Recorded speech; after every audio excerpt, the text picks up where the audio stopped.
Tuhan adalah Bapa kami yang bertata di kerajaan surga. Terima kasih Tuhan, Kau boleh kumpulkan kami kembali di pagi yang indah, di kesempatan yang indah ini Tuhan, untuk mendengarkan sebagian firman-Mu. Terima kasih juga kalau kami tadi boleh diberi kesempatan untuk memuji menyembah-Mu ya Tuhan.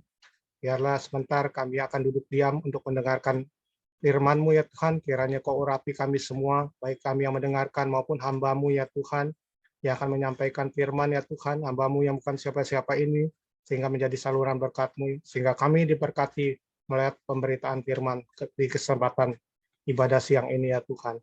Biarlah Kau juga urapi peralatan yang kami gunakan, baik laptop, handphone, wifi, internet, semua ya Tuhan, semua boleh berjalan dengan baik dari awal pertengahan sampai pada akhirnya, dan ibadah ini boleh berlangsung dengan baik, dan kami diberkati. Terima kasih, dalam nama Tuhan Yesus kami telah berdoa dan syukur. Haleluya. Amin.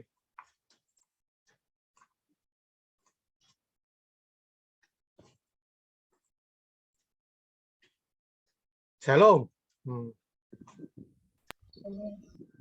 Shalom Pak, shalom. Shalom. Ya. Pertama-tama saya ucapkan terima kasih kepada Gembala GMC ini, apa itu Pak Yabes Marbun dan wakilnya Pak Hindra Kumala yang telah memberi kesempatan kepada saya untuk membawakan sharing firman pada kesempatan siang ini. Biarlah kesempatan ini dapat hamba gunakan sebaiknya untuk memberkati kita semua. Tanpa lama-lama, kita langsung masuk kepada pembahasan firman Tuhan. Siapa kita? Kita adalah GMC. GMC.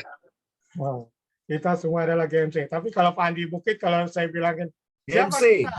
Dia senyum-senyum aja. Katanya, kita adalah supir. GMC. Tapi kesempatan siang ini bukan itu. Kita semua adalah anggota tubuh Kristus yang tergabung di dalam GMC. Sesuai dengan judul khotbah saya hari ini, kita semua adalah anggota tubuh Kristus. Sedangkan firman Tuhannya terambil dari 1 Korintus 12 ayat 12 sampai 31. Tapi hari ini saya tidak membahas sampai 31, jadi 1 Korintus 12 ayat 12 sampai dengan 26. Jika sudah ketemu katakan amin. Saya akan bacakan bagi kita semua. Perikopnya yaitu banyak anggota tetapi satu tubuh. Ayat 12, karena sama seperti tubuh itu satu dan anggota-anggotanya banyak, dan segala anggota itu sekalipun banyak merupakan satu tubuh, demikian pula Kristus. Sebab dalam satu roh kita semua, baik orang Yahudi maupun orang Yunani, baik budak maupun orang merdeka, telah dibaptis menjadi satu tubuh, dan kita semua diberi minum dari satu roh. Ayat 14, karena tubuh juga tidak terdiri dari satu anggota, tetapi atas banyak anggota. Andai kata kaki berkata, karena aku bukan tangan, aku tidak termasuk tubuh. Jadi benarkah ia tidak termasuk tubuh? Dan andai kata telinga berkata, karena aku bukan mata, aku tidak termasuk tubuh. Jadi benarkah ia tidak termasuk tubuh? Andai kata tubuh seluruhnya adalah mata, di manakah pendengaran? Andai kata seluruhnya adalah telinga, di manakah penciuman? Tetapi Allah telah memberikan kepada anggota masing-masing secara khusus suatu tempat pada tubuh, seperti yang dikehendakinya. Ayat 19, andai kata semuanya adalah satu anggota, di manakah tubuh? Ayat 20, memang ada banyak anggota, tetapi hanya satu tubuh. Ayat 21, jadi mata tidak dapat berkata kepada tangan, aku tidak membutuhkan engkau. Dan kepala tidak dapat berkata kepada kaki, aku tidak membutuhkan engkau. Malahan justru anggota-anggota tubuh yang nampaknya paling lemah, yang paling dibutuhkan. Dan ayat 23, dan kepada anggota-anggota tubuh yang menurut pemandangan kita kurang terhormat, kita berikan penghormatan khusus. Dan terhadap anggota-anggota kita yang tidak elok, kita berikan perhatian khusus. Hal itu tidak dibutuhkan oleh anggota-anggota kita yang elok. Allah telah menyusun tubuh kita sedemikian rupa, sehingga kepada anggota anggota yang berbeda itu saling memperhatikan. Karena itu jika satu anggota menderita, semua anggota turut menderita. Jika satu anggota dihormati, semua anggota turut bersukacita. Demikian pembacaan firman Tuhan. Berbahagialah kita yang mendengarkan dan menyimpannya dalam lubuk hati kita yang terdalam dan kita melakukannya. Jadi menjadi pelaku firman. Terima kasih kesempatan itu. Langsung kita dari pembacaan tadi kita menangkap 3 makna penting atau kebenaran penting dari pernyataan bahwa kita semua adalah anggota tubuh Kristus.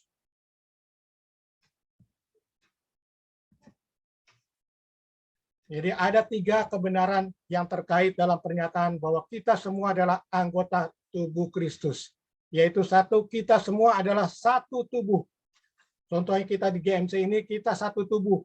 Meskipun dari berlatar belakang yang berbeda. Mungkin latar belakang ras kita, suku kita, pendidikan kita, masa lalu kita, atau status sosial kita. Mungkin kita ada yang sebagai bisnismen, bekerja, karyawan, seniman, mungkin artis, tapi kita tetap di dalam satu tubuh, di dalam GMC ini, kita adalah satu tubuh Kristus. Mungkin masa lalu kita berbeda-beda, mungkin masa lalu kita dari latar pendidikan kita, mungkin kita ada yang mengenyam pendidikan tinggi, ada yang mungkin cuma sampai batas bangku sekolah SMA, SMP, tapi itu tidak menjadi persoalan. Seperti yang dikatakan oleh Paulus di dalam 1 Korintus 12 ayat 13. Sebab dalam satu roh, yaitu roh Kudus, kita semua, baik orang Yahudi maupun orang Yunani, baik budak maupun orang merdeka, telah dibaptis. Kita semua kan sudah dibaptis menjadi satu tubuh. Kita semua minum dari satu roh, yaitu Roh Kudus. Ini perumpamaan dari waktu bangsa Israel keluar dari padang gurun kan, ketemu air minum, yaitu dikasih minum dari batu karang yang sama, yaitu air minum dari satu roh, yaitu roh Tuhan atau Roh Kristus. Jadi berdasarkan itu kita semua juga dalam GMC juga kita adalah satu tubuh, walaupun kita dari latar belakang yang berbeda. Karena tanpa itu semua kita bukanlah merupakan satu tubuh atau satu tubuh Kristus. Kebenaran yang kedua yaitu setiap anggota tubuh Kristus memegang peranan penting serta sebagai satu tim yang saling melengkapi, saling mendukung dan memperhatikan satu sama lain.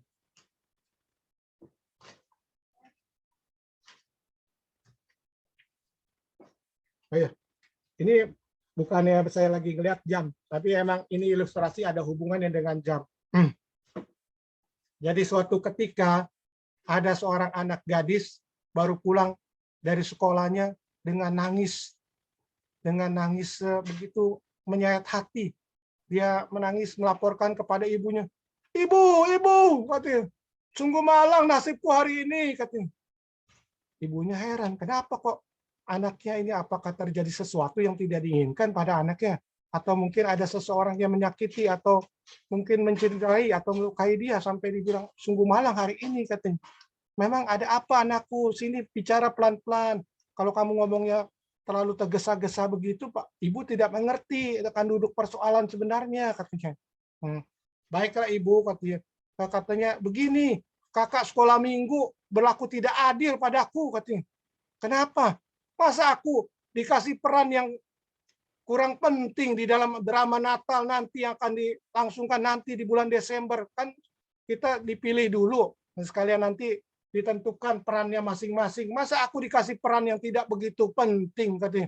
Sedangkan temanku malah lebih penting. Harusnya aku peran yang lebih penting sebagai Maria atau siapa gitu, atau sebagai malaikat. Tapi perananku seolah-olah ya tidak ada artinya. Mungkin tidak ada orang yang memperhatikan peranku, katanya. Ya kalau gitu ngapain aku rajin-rajin sekolah minggu, katanya apa-apa datang ke gereja, kata sekolah minggu aku tidak mengerti akan talenta yang kumiliki, akan kepandaian skillku, katanya. Padahal apa kurang hebatnya aku dibandingkan temanku? Mana temanku yang dikasih peran yang lebih penting katanya. Ya, aku jadi nggak bakal jadi pusat perhatian nanti katanya dari teman-teman. Kalau begini, soalnya peranku nggak begitu penting, juga tampilnya cuma sebentar, sedangkan temanku lebih lama. Kalau begini males dah, aku dah katanya sekolah minggu lagi. Ibunya mendengar hal itu, tenang, sabar anakku. Kamu perhatikan jam tangan ini. Memang ada hubungan apa jam tangan dengan persoalan aku? Ibu bukannya mau kasih solusi atau masalahku, malah kasih lihat jam. Memang ada hubungan apa jam ini katanya? Jam ini kau lihat, apa yang kau lihat dengan jam ini? Ya jam ini katanya di depannya ada kacanya, ada jarumnya, ada tombol penunjuk waktu buat penunjuk lampu, segala kalau di tempat gelap. Ada talinya yang supaya kita bisa pakai di tangan kita. Baik, coba kamu perhatikan di belakangnya katanya. Oh, di belakangnya ini kan penutupnya. Coba kalau penutupnya dibuka, pasti penutupnya dibuka. Lihat, oh iya, ternyata di sini ada banyak per, ada ada batu yang menggerakkan jam ini, batu jamnya, termasuk peralatan part atau bagian-bagian yang sangat kecil yang bahkan tidak kasat mata yang harus dipakai, mungkin pakai kaca pembesar baru kelihatan. Inilah ilustrasinya yang menggambarkan persoalanmu anakku katanya. Jam ini bisa berfungsi, bisa menunjukkan waktu karena masing-masing bagiannya menunjukkan fungsinya ataupun kegunaannya, manfaatnya. Baik yang kelihatan olehmu maupun di balik yang tidak kelihatan dengan mata. Mungkin sebagian orang tidak melihat karena dia bekerja di balik penutup ini atau di balik layar. Tapi semua memegang peranan penting. Tanpa ada satu bagian yang berfungsi, jam tangan ini tidak akan berfungsi, tidak ada gunanya. Semahal apapun jam tangan ini, jika ada satu bagian, baik bagian yang kelihatan maupun yang tidak kelihatan, tidak ada gunanya. Semahal apapun jam tangan itu. Sama seperti drama Natal engkau ya. Engkau jangan berkecil hati dengan peran kecil yang diberikan oleh kakak sekolah minggu. Mungkin peranmu tidak dilihat orang. Mungkin waktumu tampil hanya sebentar. Tapi ketahui denganmu, peranmu tetap penting demi kesuksesan daripada drama Natal tersebut. Sama dengan kita di KMC ini, juga dengan ibadah yang hari ini kita langsungkan. Semua bagian memegang peranan penting. Tanpa ada peran dari setiap bagian, tidak mungkin ibadah ini dapat berlangsung. Seperti mungkin bagian multimedia, bagian tim musik atau worship leader maupun singer, semua berfungsi dengan baik. Tanpa itu semua, ibadah ini tidak akan berhasil, atau ada ibaratnya sayur tanpa garam, ada sesuatu yang kurang. Seperti yang baru lalu ketika kita berangkat, masing-masing kita yang berangkat sebagai tim ke Boyolali, tanpa semua itu adalah satu tim, masing-masing memegang peranan penting. Tanpa semua bagian memegang peranannya, menyumbangkan sumbangsinya atau perannya, tim yang berangkat ke Boyolali, tim misi yang berangkat ke Boyolali tidak akan berhasil, tidak akan sesukses itu. Baik kita yang mungkin sebagai pengkhotbah, sebagai worship leader, atau sebagai mungkin yang memimpin seminar, pemain musik, singer, semua memegang peranan penting sehingga semua itu boleh berjalan baik dan tim misi ini boleh sukses. Dan satu tim ini saling melengkapi, saling mendukung dan memperhatikan satu sama lain. Jadi tidak ada yang tidak penting. Jadi mata tidak dapat berkata kepada tangan, aku tidak membutuhkan engkau. Dan kepala tidak dapat berkata kepada kaki, aku tidak membutuhkan engkau. Jadi Allah telah menyusun tubuh kita begitu rupa sehingga supaya jangan terjadi perpecahan dalam tubuh, supaya semua anggota berbeda itu saling memperhatikan. Jadi Allah sudah menyusun anggota seperti yang tadi saya katakan. Mungkin kita ada yang sebagai Tuhan berikan talenta atau tempatkan sebagai pemain musik, ada yang mungkin sebagai singer atau sebagai pembawa firman atau khotbah atau juga sebagai pendoa, tetap dibutuhkan. Tidak ada kita bilang pendoa nggak penting, soalnya yang penting cuma pengkhotbah atau mungkin pemain musik atau singer atau tanpa dukungan pendoa kita mungkin doa kita tidak akan berapi-api. Mungkin juga permainan musik kita tidak akan memberikan suatu spirit yang membuat audiens atau pendengar berapi-api, mempunyai roh yang berapi-api, menggebu-gebu untuk memuji menyembah Tuhan atau mendengarkan firman Tuhan dengan tenang. Semua itu bagian memegang peranan penting dan saling memperhatikan. Seperti contohnya waktu kemarin waktu di Boyolali, saya merasakan benar-benar sebagai satu tim itu saling memperhatikan. Waktu itu terus terang hari pertama saya tidak bisa tidur sampai begadang. Jadi karena memikirkan hari Sabtunya saya harus siapkan bawa firman untuk acara doa pagi, sedangkan malamnya juga saya harus khotbah juga. Untung Ibu Gembala berbaik hati. Dia bilang, Pak Ivan, katanya, udah tidur aja dulu, katanya nanti kalau nggak tidur, pusing katanya apa-apa nanti. Saya pikir, wah benar juga ya, belakang saya tidur. Saya itu ya tidur, kalau nggak dibangunin sama Pak Andi Bukit, saya kebablasan. Jadi itulah, sebagai satu tim kita, walaupun peranan kita kecil, tapi itu sangat berarti bagi untuk mensupport atau mendukung anggota yang lain. Coba kalau umpamanya saya tidak diingatkan oleh Ibu Gembala untuk tidur, mungkin malam harinya saya tidak bisa berkhotbah dengan memberikan yang terbaik karena mungkin saya pikirannya pusing atau karena untuk suatu khotbah ini di samping kita menyiapkan firman, kita juga badan kita harus fit, pikiran kita juga mesti cemerlang, maksudnya tidak lagi pusing atau lagi banyak pikiran, kita hanya terfokus untuk memberitakan firman, tidak memikirkan hal yang lain atau terpengaruh oleh hal yang lain, baik pusing, mungkin kelelahan, karena kita tidak bisa menjaga kondisi tubuh kita, karena malamnya mungkin kita begadang, apa-apa kita tidak mengistirahatkan tubuh kita dengan baik, karena salah satu unsur daripada khotbah di samping persiapan daripada materi, kita juga harus mempersiapkan tubuh kita, pikiran kita, supaya benar-benar pada hari hanya atau pada saat kita memberitakan firman, kita siap, baik fisik maupun mental. Nah, itulah. Jadi, semua bagian memegang peranan penting. Tidak ada yang tidak penting. Nah, ini dibuktikan ketika ada seorang pemain organ yang terkenal, udah istilahnya dia pemain organ itu udah termasuk tingkatan maestro atau udah top dunia.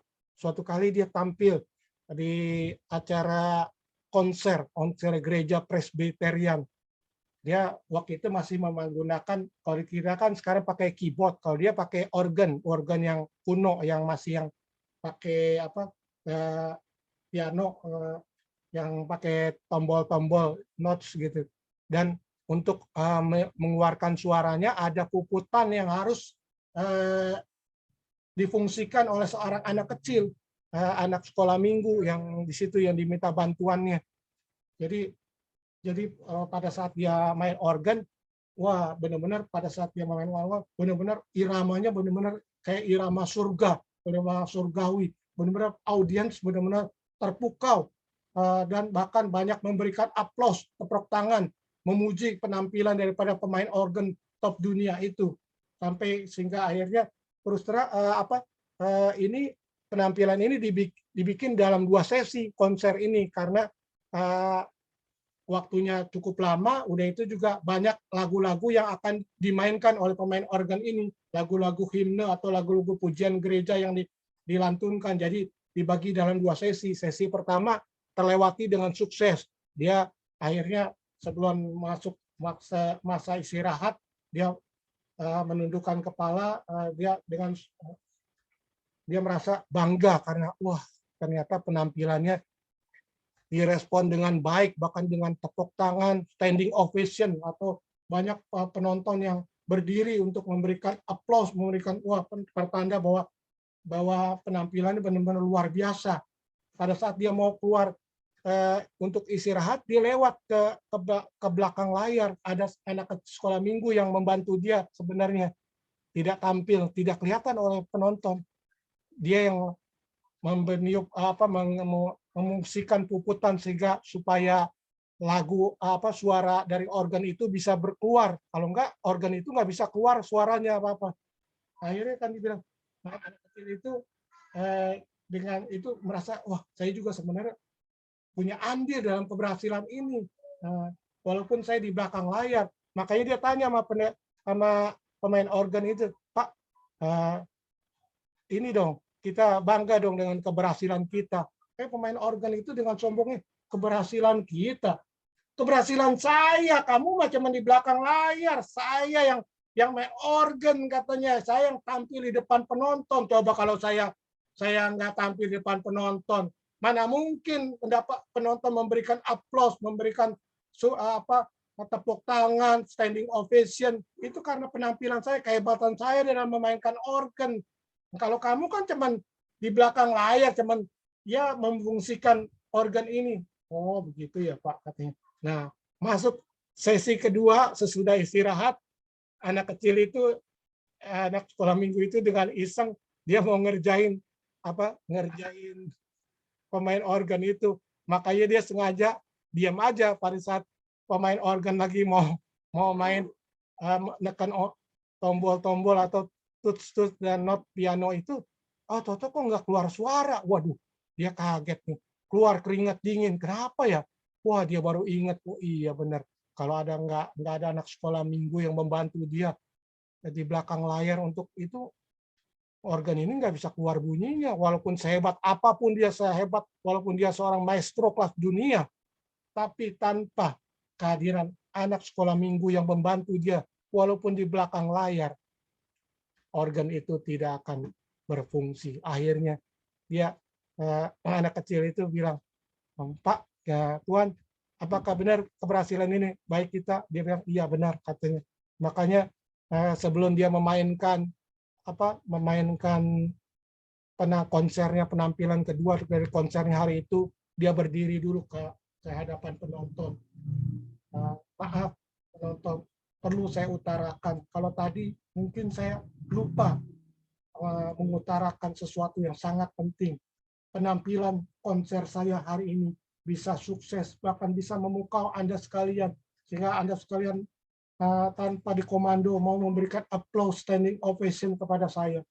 Itu sebenarnya bukan karena kehebatan saya sendiri, tapi ada anak sekolah minggu. Dia adalah bagian, walaupun tidak kelihatan, dia memberikan andil, sumbangsi yang sangat penting dalam keberhasilan saya. Tanpa dia, sehebat apapun saya, walaupun mungkin Anda mengenal saya sebagai seorang maestro, tapi tanpa kehadiran anak sekolah minggu yang tidak tampak di hadapan Anda, dia bekerja di belakang layar, tapi tanpa kehadiran dia, saya tidak akan berhasil hari ini. Tapi pertunjukan konser saya mungkin tidak ada artinya, tidak akan memukau seperti yang Anda saksikan hari ini. Oleh karena itu, dalam kesempatan ini, biarlah firman ini juga kita belajar sesuatu. Jika kita diberikan kesempatan atau diberikan suatu keberhasilan di dalam penampilan kita, baik di dalam suatu konser, ibadah, atau mungkin seminar, kita tidak boleh melupakan bahwa ada orang-orang yang merupakan bagian daripada tubuh Kristus, baik yang kelihatan maupun yang tidak kelihatan, yang mendukung, yang memberikan andil, bahkan andil yang sangat besar, walaupun mungkin dia adalah bagian tubuh yang mungkin tidak diperhatikan, bagian tubuh yang tidak elok, yang mungkin dianggap remeh, yang mungkin penempatnya tidak dipandang mata. Dia cuma mengatur soundman atau pengatur multimedia. Dia cuma sebagai mungkin yang colok-colok listrik apa-apa. Tapi tanpa itu semua, keberhasilan suatu penampilan, baik khotbah, konser, apapun, tidak akan berlangsung dengan baik, dengan sukses. Oleh karena itu, kita tidak boleh melupakan bahwa ada orang-orang tertentu yang yang berperan memberikan andil di dalam keberhasilan kita. Beri kemuliaan kepada Tuhan. Poin yang ketiga, kita semua sejatinya sesungguhnya berada dalam perahu atau merasakan dampak atau beban yang sama atau senasib sepenanggungan. Sebagaimana firman yang telah kita baca tadi, karena itu jika satu anggota menderita, semua anggota turut menderita. Jika satu anggota semua dihormati, semua anggota turut bersukacita. Ini tadi pembacaan terambil dari 1 Korintus 12 ayat 26 yang telah kita baca bersama tadi. Jadi jika satu anggota menderita, semua anggota turut menderita. Nah, ini contohnya saya pernah ikut sebelum saya bergabung dengan GMC, saya pernah ikut fellowship di satu gereja di Jakarta, dan saya pernah mendengar ilustrasi ini, cerita tentang anggota tubuh, yaitu mulut, mata, tangan, kaki, telinga, hidung, semua anggota tubuh. Jadi mungkin kita sulit membayangkan bagaimana bekerja anggota tubuh. Contoh gampangnya ketika kita mau makan. Semua anggota tubuh ini saling berfungsi satu sama lain, saling mendukung sehingga kita bisa makan. Jika satu anggota menderita, maka semua anggota. Contohnya kalau kita mau makan, kan makanan mungkin tersiap di meja makan. Tapi untuk sampai kita ke meja makan, kita harus menggunakan anggota tubuh kita, mungkin kaki. Tanpa kaki kita tidak mungkin bisa sampai ke meja makan. Selanjutnya, ketika sampai di meja makan, kita harus duduk. Dan ketika duduk, mungkin kita berdoa dulu sebelum makan. Kita menggunakan anggota tubuh kita, mulut untuk berdoa. Mungkin kita juga menggunakan hidung kita untuk membaui atau mencium aroma makanan ini. Apakah ini makanannya masih bagus atau sudah rusak atau mungkin sudah basi atau apa. Jadi menggunakan hidung. Demikian juga ketika kita mau makan, kita menggunakan tangan untuk memasukkan makanan itu, menyuap makanan itu sampai masuk ke dalam mulut kita. Demikian juga mulut.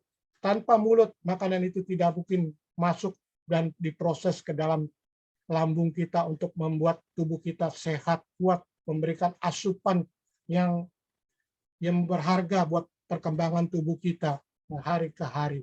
Jadi contohnya kalau umpamanya salah satu anggota mungkin merasa diremehkan, seperti yang kita baca tadi, jika tangan berkata kepada kaki, kamu tidak dibutuhkan. Coba kalau kaki tidak mau melaksanakan fungsinya, mana mungkin kita bisa sampai ke meja makan untuk makan makanan itu. Demikian juga kalau umpamanya kaki tidak ngomong, saya yang paling penting katanya.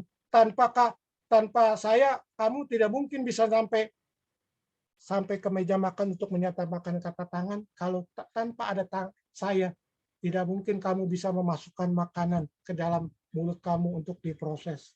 Nah, coba kalau salah satu anggota ibaratnya komplain, udah kalau gitu kamu aja.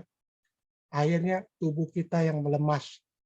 Tanpa makanan masuk, contohnya istilahnya dia boykot, nggak mau, pokoknya coba kamu udah, kan kamu yang merasa paling penting. Kaki, ya udah saya tangan nggak mau berfungsi, ketika saya nggak mau melaksanakan fungsi saya. Ya udah kamu ini. Mungkin kita bisa makan, tapi maaf, kita makannya mungkin secara menjilat-jilat seperti anjing. Jadi mungkin bisa, tapi tetap kita membutuhkan yang lain.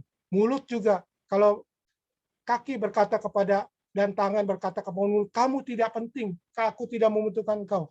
Tapi kalau mulut boykot, dia menutup mulut, nggak mau menerima makanan yang diberikan oleh tangan, tubuh kita akan lemas. Jadi satu anggota boykot, tidak satu anggota menderita, semua anggota juga turut menderita. Artinya kalau umpamanya ada yang boykot, tubuh kita juga lemas. Nggak mungkin kita bisa makan, semua berfungsi.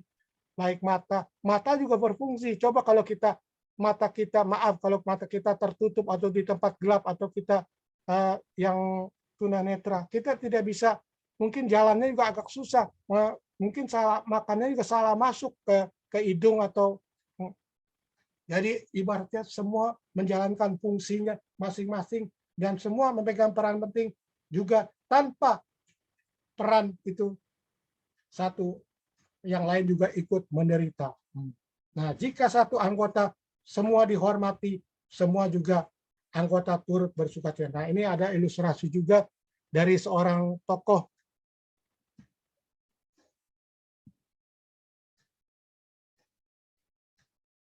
yang bernama Alexander Agung. Dia adalah panglima kerajaan Makedonia yang menaklukkan Yunani dan Persia, yang mengalahkan Raja Darius III dari Persia. Makanya dijuluki Raja Penakluk Dunia, Alexander Agung, Alexander the Great. Dia adalah kenapa dia bisa berhasil menaklukkan banyak kerajaan-kerajaan kuat yang waktu itu, baik Yunani maupun Persia. Karena dia ada seorang, bukan karena kehebatan dia juga, karena dia mempunyai hati untuk memperhatikan anak buahnya. Sehingga anak buahnya begitu loyal, begitu setia, bahkan siap mengorbankan nyawanya untuk panglima yang dicintainya, dihormatinya itu. Kenapa panglima itu bisa mempunyai anggota atau anak buah yang punya siap loyal, bahkan mengorbankan nyawanya, siap mengorbankan nyawanya demi panglimanya?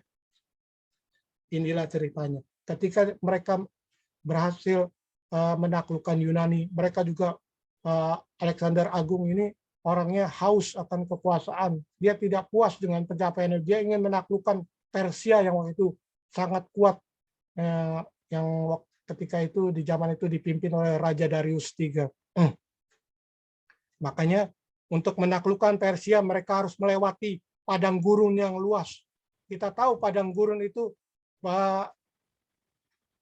pada saat siang sangat panas sehingga bisa membuat orang sangat kehausan, dan sebaliknya pada saat malam sangat dingin. Oleh karenanya kalau kita baca di dalam Alkitab, perjalanan bangsa Israel ketika keluar dari Mesir menuju tanah Kanaan, mereka harus melewati padang gurun dengan Tuhan memberikan tiang awan dan tiang api.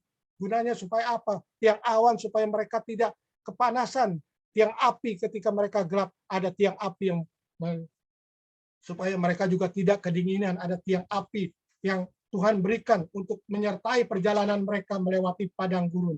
Demikian juga halnya dengan Alexander Agung, ketika melewati padang gurun, anak buahnya banyak yang menderita kehausan karena sudah sekian lama mereka berjalan ke sana sini mencari mata air, atau ini kenal kalau di padang gurun mata airnya dinamakan oasis. Jadi mata air atau sumur air gitu. Jadi sudah sekian lama mereka berjalan, mereka tidak menemukan mata air tersebut. Tapi di luar dugaan, ternyata ada satu anak buahnya yang masih menyimpan satu kirbat air. Ibaratnya kalau sekarang, ibaratnya kayak botol minum. Kalau zaman dulu kan namanya kirbat. Jadi akhirnya kirbat itu diserahkan kepada Alexander Agung, panglima mereka yang begitu mereka hormati, mereka cintai, sebagai tanda bukti bahwa kecintaan mereka kepada panglimanya tersebut. Ini Pak Panglima, katanya, ini saya punya persediaan air, katanya, sedikit, katanya, ini buat Bapak saja, saya tidak membutuhkan. Jangan, kamu kan yang punya air. Enggak, buat Bapak saja, karena Bapak pemimpin kami, Bapak yang lebih penting daripada kami. Kami hanya sekedar anak buah, tanpa pimpinan daripada bimbingan Bapak, kita tidak akan berhasil, bahkan mungkin kita akan mati di padang gurun ini, katanya. Oleh karena itu, Bapak yang paling penting, paling cocok untuk menerima kirbat air ini. Tapi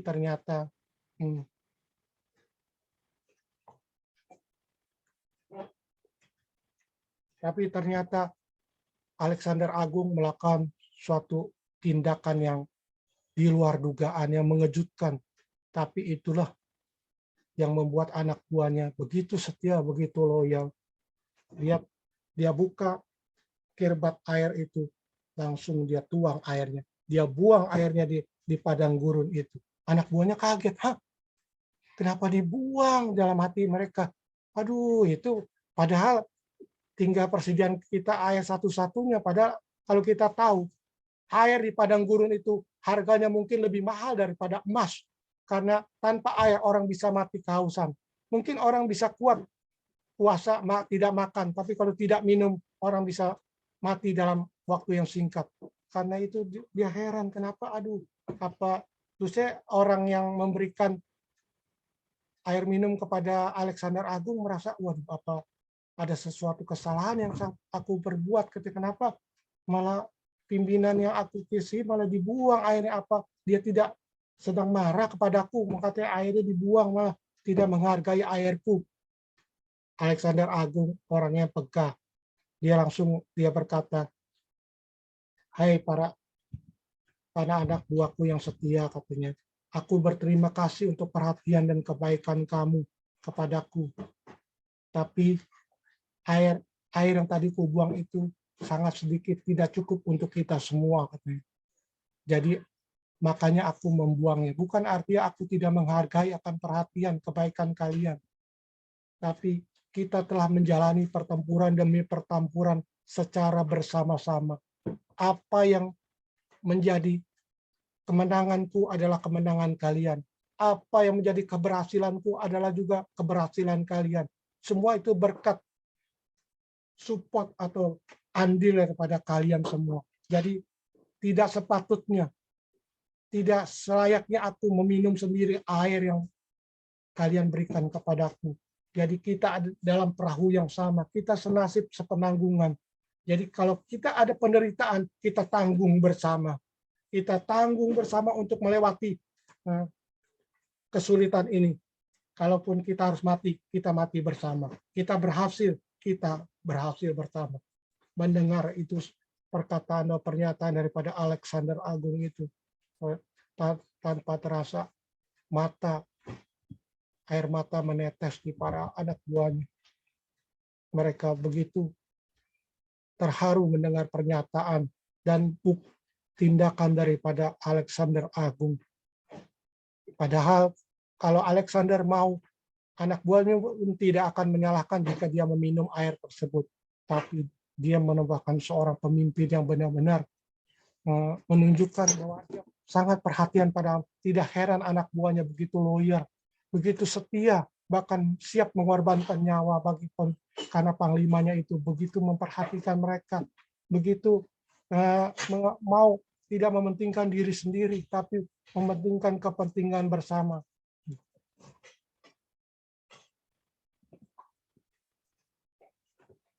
Jadi benar-benar oleh karena ini.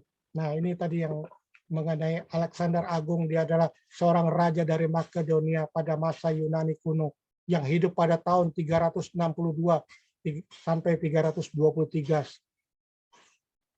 sesudah Masehi. Kepanjang kepemimpinan yang kurang dari 15 tahun, ia berhasil menaklukkan emporium besar seperti Yunani dan Persia. Wilayah penaklukannya melintang luas sepanjang wilayah Persia, Asia Kecil, Eropa hingga Mesir. Tidak hanya seorang raja yang karismatik, ia pun dikenal berkat kemampuan militer yang sangat luar biasa. Jika kita berbicara raja yang paling hebat dalam sejarah, maka nama Alexander Agung adalah salah satu di antaranya. Dia adalah seorang raja dari Makedonia pada masa Yunani kuno yang hidup. Jadi dia menjadi tokoh yang hebat di sejarah itu juga karena dia benar-benar memperhatikan, mempunyai rasa solidaritas, senasib sepenanggungan dengan anak buahnya. Sehingga tidak heran dia bisa berhasil. Nah ini yang kalau tadi satu anggota menderita, semua anggota turut menderita. Jika satu anggota semua dihormati, semua anggota turut bersukacita. Jadi seperti yang tadi ilustrasi pemain organ, jika satu anggota dihormati, semua juga bersukacita. Jangan kita pendam sendiri atau kita curi kemuliaan itu sendiri. Jadi kita yang seolah kita yang paling berhasil, tanpa kita semua tidak akan berjalan. Kita melupakan bahwa ada orang-orang di belakang kita yang mendukung penampilan kita. Seperti saya hari ini bisa khotbah, itu juga karena ada anak saya, Napoleon, yang menyiapkan baik PowerPoint-nya, baik juga green screen yang di belakang ini, juga laptopnya sehingga PowerPoint bisa berfungsi, termasuk juga saudara Andri yang tadi saya minta supaya bisa menjadi co-host. Saya bisa tampil hari ini, itu semua karena ada peran mungkin dari multimedia juga, Sata atau Ronida, siapapun yang tidak kelihatan, mungkin jemaat tidak melihat, atau mungkin mereka yang menyaksikan melalui Zoom tidak tahu bahwa ada orang-orang yang turut ada andil di dalam bagian supaya saya bisa khotbah hari ini, supaya khotbah saya boleh berjalan dengan baik. Itu karena ada orang-orang yang memiliki. Jadi saya tidak boleh bilang kalau maunya bagaimana keberhasilan. Saya bersyukur karena ada orang-orang atau bagian-bagian anggota tubuh Kristus yang mungkin latar belakangnya berbeda. Mungkin mereka mempunyai keahlian di dalam mekanik, mungkin di dalam hal multimedia, atau mungkin di dalam singer, semua memegang peranan penting sehingga berhasil daripada penampilan saya hari ini. Nah, sebagai penutup, contohnya kalau umpamanya satu kesebelasan pernah umpamanya siapa yang penggemar sepak bola mungkin pernah mendengar kesebelasan AC Milan atau mungkin sekarang Manchester United. Ada seorang pemain namanya Cristiano Ronaldo, CR7, CR7 suka dikodekan. Dia bisa menjadi pencetak gol terhebat di dunia sehingga dibayar mahal. Itu bukan karena kehebatan dia sendiri, karena dia mendapat umpan manis, baik umpan lambung, umpan tarik, atau apapun itu, sehingga dia dengan leluasa dapat tinggal menyelesaikannya, mencetak gol ke gawang lawan tanpa harus bekerja susah payah. Suatu kali ketika dia merasa dia yang paling hebat, teman yang sering memberikan operan sengaja tidak mau kasih umpan yang manis, akhirnya Cristiano Ronaldo biasanya dia harus tinggal menunggu di depan gawang atau di dekat gawang, dia harus turun ke bawah menjemput bola, sehingga harus menguras tenaganya, sehingga dia kecapean sendiri, sehingga pada saat dia mau mencetak gol, kakinya sudah lemas duluan, jadi tendangannya meleset atau melambung apa-apa. Jadi akhirnya dia menyadari benar, kalau tanpa ada dukungan atau support daripada teman-teman saya, baik yang memberikan umpan, baik itu gelandang ataupun back, sama. Back juga mungkin kelihatan dalam satu permainan sepak bola, bagian yang pertahanan tidak penting, tapi tanpa back, ketika suatu kesebelasan, keasikan menyerang, mereka mendapat serangan balik, mereka bisa kebobolan, karena akhirnya kesebelasan itu kalah. Jadi semua bagian itu memegang peranan penting, dan juga ketika satu anggota berhasil, semua juga ikut merayakan keberhasilan tersebut.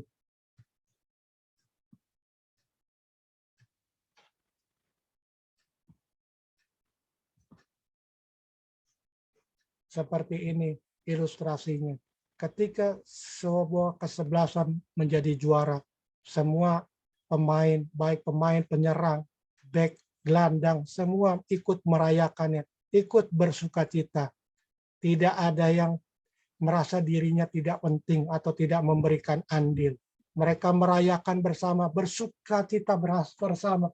Keberhasilan mereka menjadi juara bukan karena cuma peran andil seorang penyerang, walaupun dia adalah penyerang kelas dunia sekelas Ronaldo, Cristiano Ronaldo, tapi tanpa kehadiran seorang back, seorang gelandang, kesebelasan itu belum tentu bisa menjadi juara. Jadi ketika mereka menjadi juara, mereka tidak boleh melupakan bahwa ada peran atau andil daripada tim yang anggota yang lain yang memberikan kesuksesan, support, andil penting sehingga mereka berhasil. Sekian firman Tuhan saat ini. Mari kita bersatu dalam doa. Tuhan Allah Bapa kami yang bertata di kerajaan surga, terima kasih ya Tuhan untuk kesempatan yang diberikan kami boleh mendengarkan sebagian pada firman-Mu ya Tuhan. Hamba-Mu telah selesai membagikan firman di kesempatan siang ini. Biarlah firman yang hamba sampaikan ini tidak berlalu begitu saja, tapi boleh kami ingat ya Tuhan, khususnya sebagai kami yang tergabung di dalam GMC ini, sebagai kami yang tergabung di dalam anggota tubuh Kristus, ketika kami berhasil, kami tidak boleh melupakan bahwa ada peran orang-orang atau anggota tim yang lain yang mungkin bagian itu tidak penting, mungkin tidak terlihat oleh orang. Mereka bekerja di balik layar, tapi tanpa kehadiran, tanpa andil, tanpa support dari mereka, kami tidak akan berhasil. Baik itu di dalam hal mungkin ibadah, di dalam hal mungkin baksos, atau mungkin di dalam seminar, semua bagian memegang peranan penting. Dan ketika keberhasilan itu kami terima, kami tidak boleh melupakan. Kami tidak boleh menguasai sendiri. Akan keberhasilan itu kami harus berbagi. Keberhasilan itu karena keberhasilan itu adalah keberhasilan bersama. Ketika kami mau melakukan itu, kami benar-benar melakukan firman-Mu ya Tuhan, untuk kami boleh menjadi anggota tubuh Kristus yang saling memperhatikan, saling melengkapi, saling mendukung.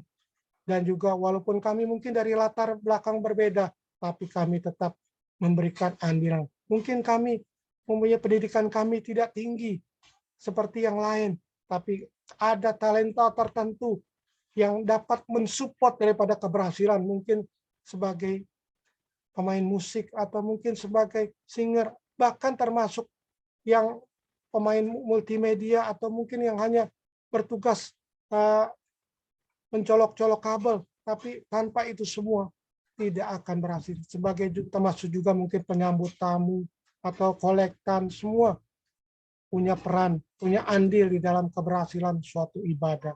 Terima kasih Tuhan untuk firman-Mu, biarlah firman-Mu itu boleh menjadi pegangan bagi kami, untuk kami, langkah kami selanjutnya sebagai satu tim, sebagai anggota tubuh Kristus, khususnya kami yang tergabung di dalam GMC ini. Terima kasih. Dalam nama Tuhan Yesus, kami telah berdoa dan syukur. Haleluya. Amin. Baik, terima kasih Pak Ivan atas khotbah yang telah disampaikan. Wah, ini hambanya makin luar biasa nih. Waduh, kayaknya putus-putus nih. Suara saya jelas apa enggak nih? Ini nge-freeze semua nih. Jelas, Pak. Jelas, Hah? suaranya Putus jelas. ya? Enggak. Jelas. Oh, jelas. Jelas. Enggak putus. Oke. Ya, sekali lagi terima kasih Pak Ivan atas khotbah yang disampaikan. Semakin keren aja nih, semakin mantap nih ya hambanya ini ya. Oke, sebentar lagi kita akan memberikan persembahan dan menyaksikan video pengumuman. Untuk yang bertugas untuk berdoa persembahan, silahkan. Perjamuan kudus. Oh iya. Ya udah berarti